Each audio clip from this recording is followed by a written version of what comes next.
Welcome to our Designing Your Career Workshop webinar series. So we have done this for the past, I guess, couple of years at this point, but this is kind of starting off our next fall series focused on different ways you can design your career.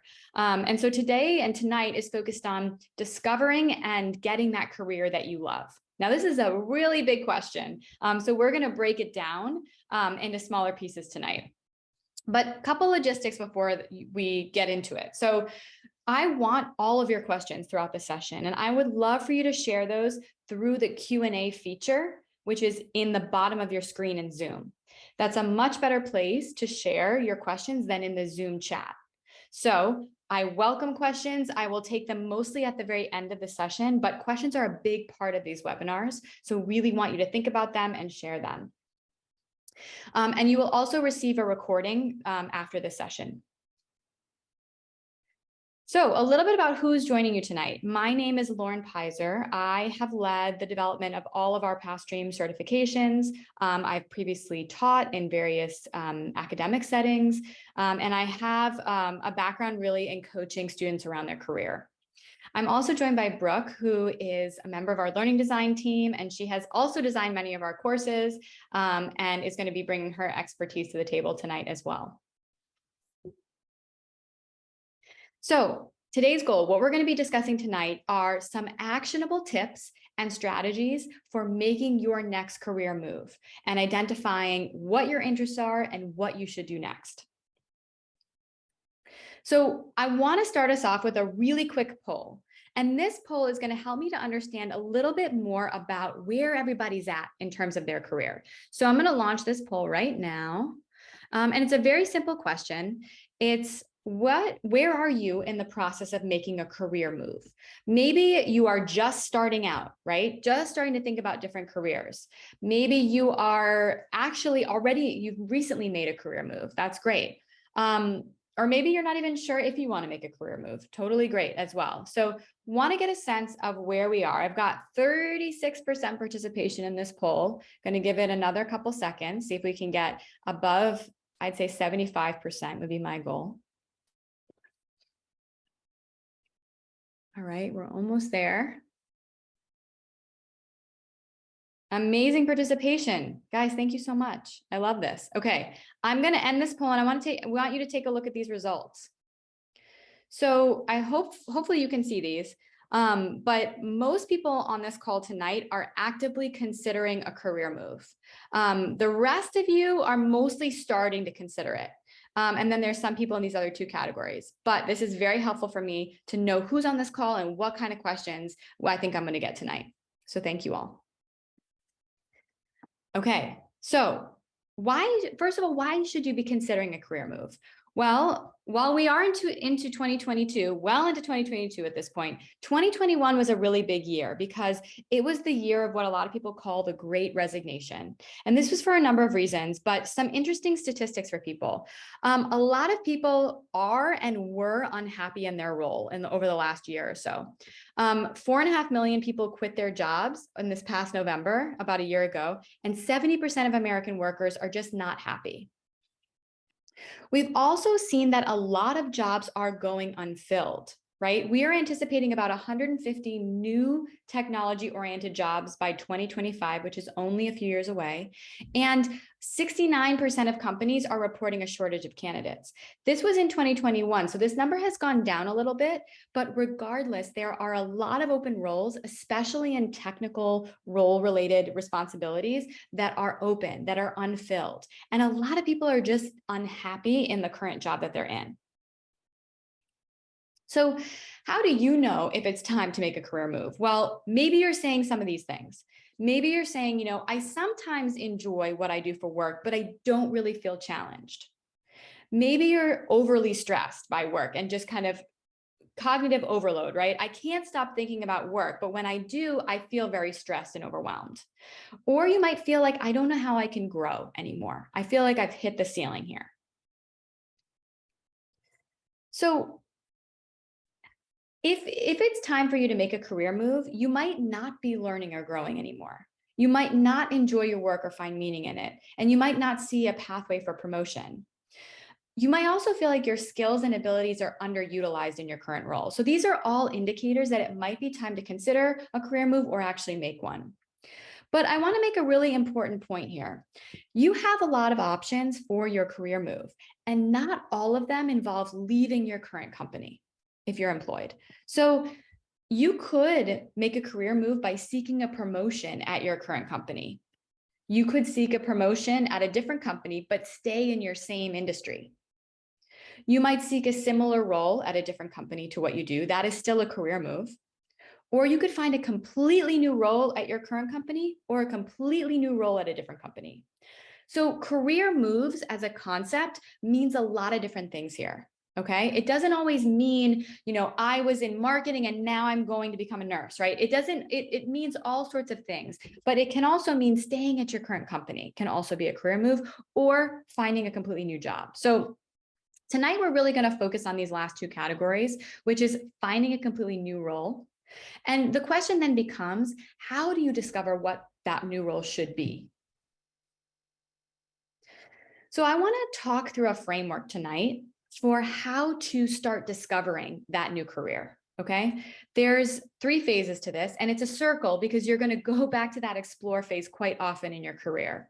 But the first phase is to explore and uncover your interests, what you're good at, what you want from a career. That is the first step. If you do not know who you are as a professional, it's really hard to make a career move. Then you want to narrow down, right? And choose a few possible career paths to investigate deeply.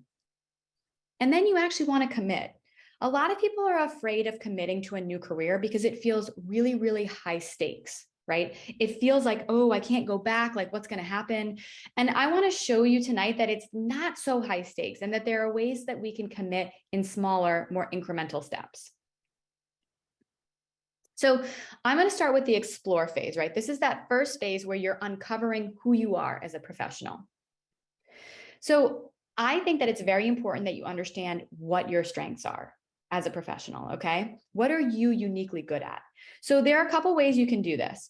One is you can pay $20 to take what's called the Strengths Quest, which is a really great assessment. It is online and it takes, 20 minutes, but it gives you a really comprehensive understanding of your strengths. You could also take a free personality test. The one I like is called 16 Personalities, and Brooke put that in the chat. And that's a free assessment, but gives you a sense of your strengths and your weaknesses as well. Another way to get at your strengths is to ask, right? So your coworkers, your manager, they have good data on what you bring to the table. And so some questions I like to ask or I like to think about are like, what are the things that that my manager comes to me for? Right? What do they come to me specifically to do because they trust me in that area, right? What are the areas that my manager thinks I can grow? These are really great questions, and we should not be holding back from asking the people that we work with what they think. So I want to show you another tool, okay, that will help you investigate what you enjoy about your current job. Because I promise you, there's probably something that you like about what you currently do or what you really recently did in your job. And that's to use this something that I've called the energy and engagement audit. So here's how this looks. I'm going to tell you the instructions for it, and then I'm going to show you an example. We're not going to do it tonight, but I want to show you how to do it. So the goal of this activity audit is to identify what activities bring you energy and make you feel engaged. This will help you to understand what you want and what you should have in your next career move, right? Because there are already things you're doing that likely you'd want to bring into your next role. And there's things that you don't want to bring into your next role. So the first thing that you're going to do, and you can start doing this tomorrow, is you're literally just going to take a piece of paper and you're going to write down all of the work activities that you do in a given day and in a given week. You can also include some like life activities as well, like listening to podcasts, going on a walk, going to play tennis with friends, like whatever it is you're doing, you can write those down too. But the real focus is on work activities. And then you're going to rate each activity on a scale of 0 to 10 in terms of how much energy you feel doing it. Is it energy draining or is it energy generating? You're then going to rate that same activity in terms of engagement. How engaged do you feel? Are you sitting there focused and cued in, right? Are you at a 10 when you're doing this thing? Or are you like, having a hard time focusing? Are you drifting off, right? That's what engagement is. And so here's an example. So this is Joanna, and Joanna's going to stay with us throughout this presentation. We've got a couple more examples with her, but she's written down her activities.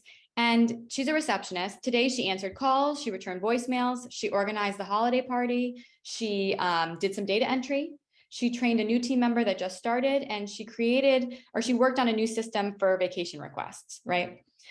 And she rated each of these activities in terms of energy and in terms of engagement.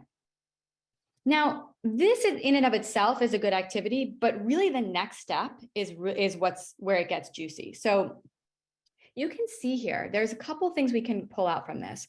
So she's seeing really low engagement and energy around things that are like answering calls, talking to clients, like that client-facing work is low energy for her and low engagement. Her data entry work is also low energy and low engagement.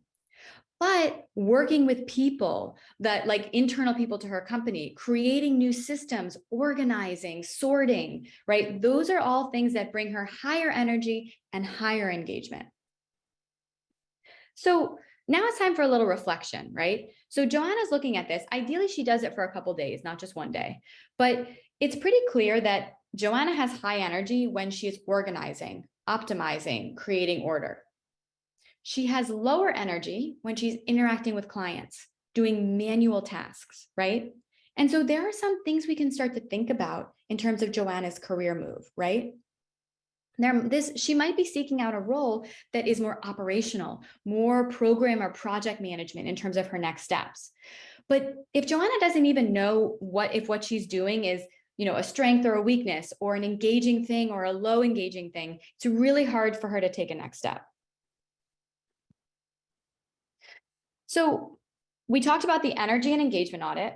We talked about knowing our strengths and weaknesses. And now I want to tell you something about informational interviews. Now, this is one of my absolute favorite topics. I talk about it all the time. And I actually I've worked with hundreds of students to help them with their careers. And I found that this is one of the most this is the kind of activity that unlocks a lot of things for people. So it's this concept called an informational interview. And this is a way that you can help to explore and uncover who you are as a professional. Okay, so let me explain, let's zoom out. What is an informational interview? It is a 20-minute conversation on the phone, on Zoom, in person, with a professional that has a role or works at a company that you are interested in. So you're there to ask them questions and to get some advice for your career because they have important information that they can share with you. It's sort of like a mini rapid test to gather data on a potential role that you might think about wanting to explore or a company that you might be interested in. So for example, if you're interested if Joanna was interested in the field of project management or program management, she might have a couple small conversations with seasoned program managers, informational interviews that help her to understand this field in more depth. So a lot of people think that informational interviews are when you ask for a job, and that's actually totally not true. The best informational interviews, you never even bring up that you're looking for a job or you're trying to make a career move. You would use this opportunity to learn, to get curious, to create a network of people that you can go back to and that you have relationships with for you as your career progresses. So this is really an information gathering tool and a networking tool. So we have on our YouTube page, which Brooke is going to send in the chat, really great webinars that I've done on exactly how to do an informational interview. And I'm talking like a literal template that you can use to send out these requests to people, the questions you can ask these people. So it's a very, very hand and sort of like guided pathway here to do this. But remember that informational interviews are about learning and getting curious and exploring. They help you to understand what you do want and what you don't want. Sometimes you can get on the phone with somebody and they just tell you all about an industry that you're like, wow, I hate that. And that is totally great information. And a lot of people are actually nervous about informational interviews because they feel scary. You're like asking a stranger for some help. But professionals who are available that aren't, trying to raise 10 kids and doing a ton of things in their life generally want to be helpful, right? They like being helpful. So I'm going to pass it over to Brooke. We just talked about explore, which is uncovering our interests, understanding and exploring who we are. And now Brooke is going to talk about how do you narrow some of these things down to a few possible careers that you then investigate in more depth. Thanks, Lauren. Yes. So coming from this exploration phase where you've really gathered a lot of information, you've done your informational interviews, you've done your energy enthusiasm inventory, you've got a lot of information. Think of it as a funnel. You're going to take that now and apply that to go a little bit deeper. So specifically, you have a lot of great information that's going to inform a list of careers, roles, industries, things that you want to explore more deeply. So now you're going to bring all this stuff that you've thought about, that you've related to yourself, your personality, to what does that translate to in terms of a job, future careers.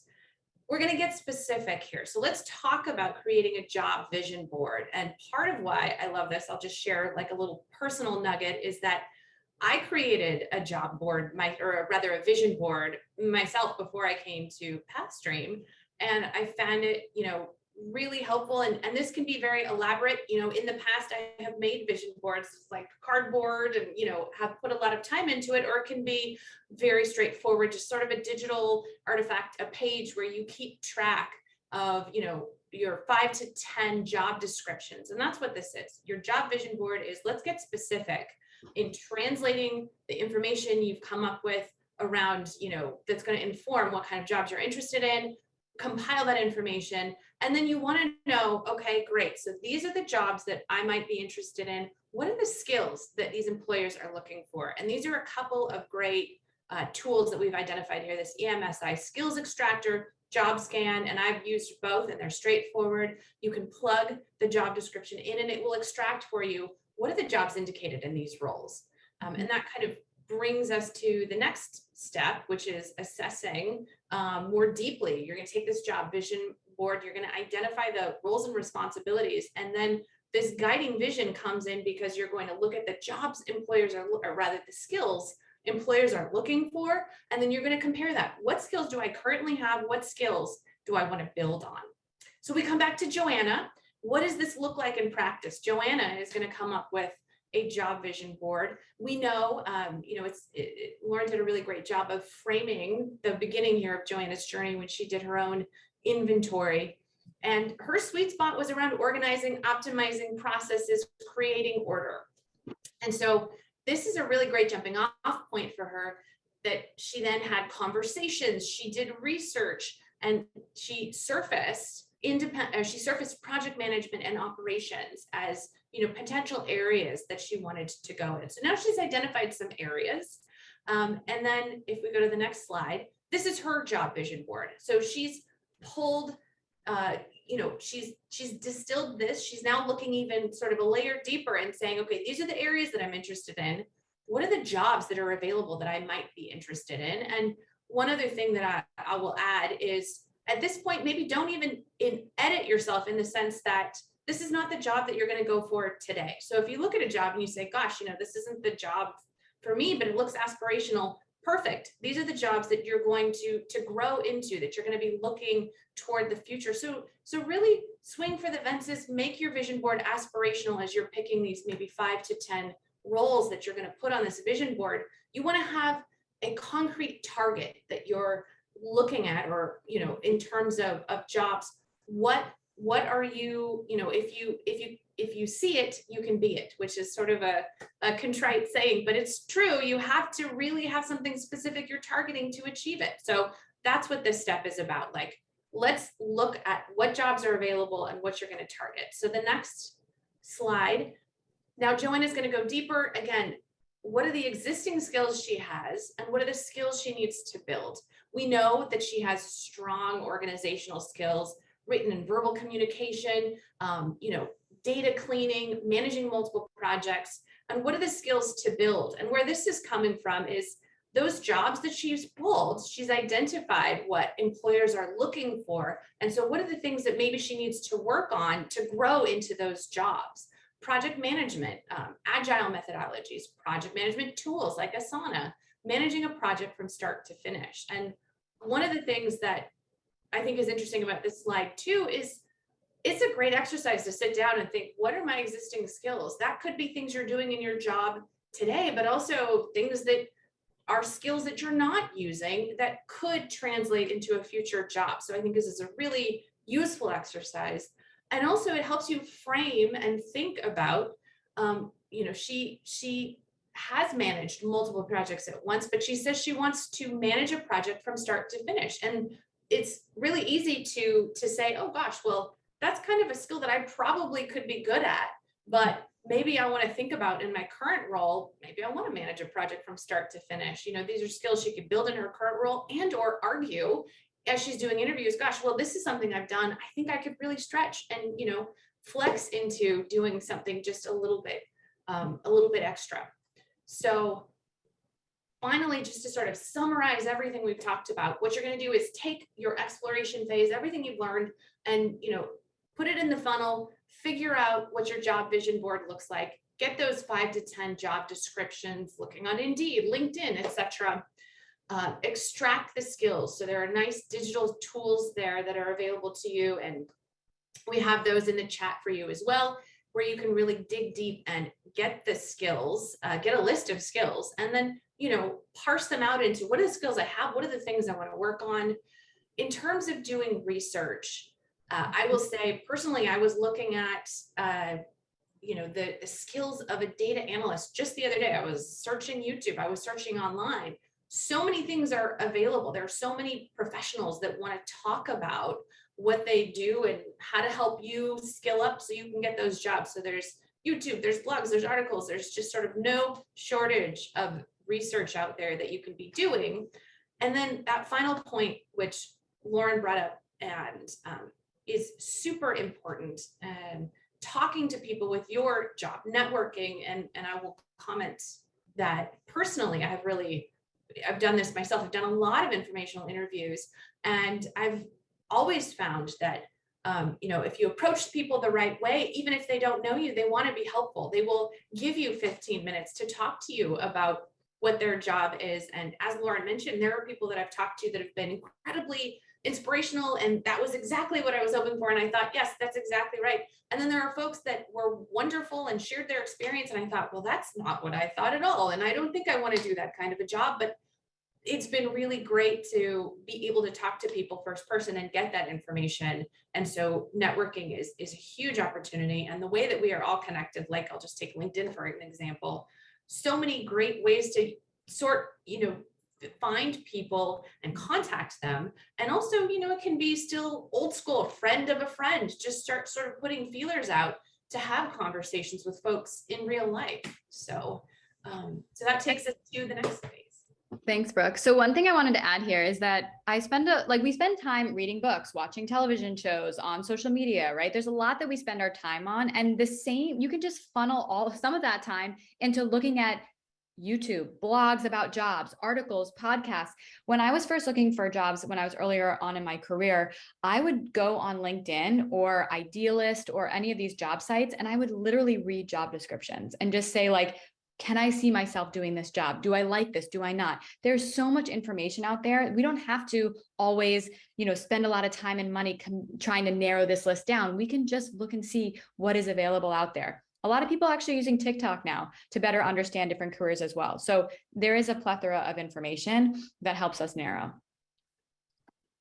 So if we go to this last phase here, which is the commit phase. Now, a lot of times this is like an intimidating moment because it's like, oh man, I'm not ready to choose. I don't know what to choose, right? But this is actually more about making small commitments to learning more about this area so that you can help decide. And maybe it doesn't work out and you got to go back to explore, or maybe it does give you information that helps you to move forward.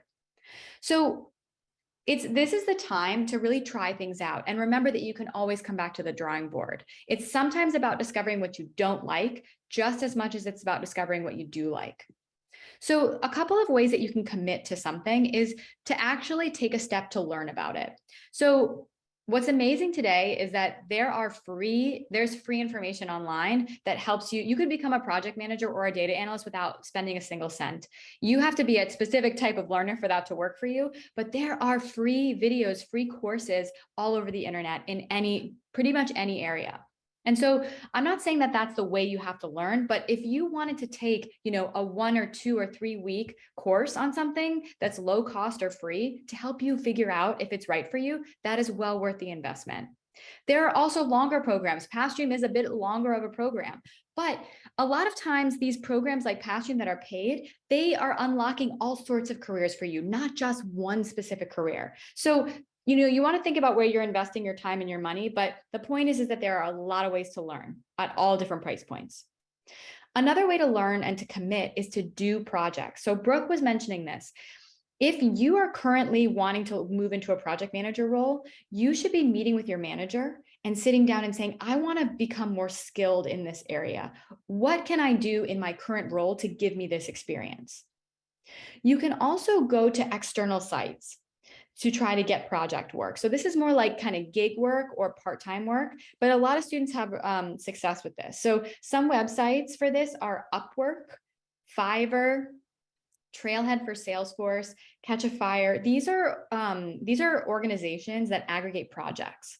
And so you could kind of dip your toe in the water with these companies and try out different projects to see if this is something you like.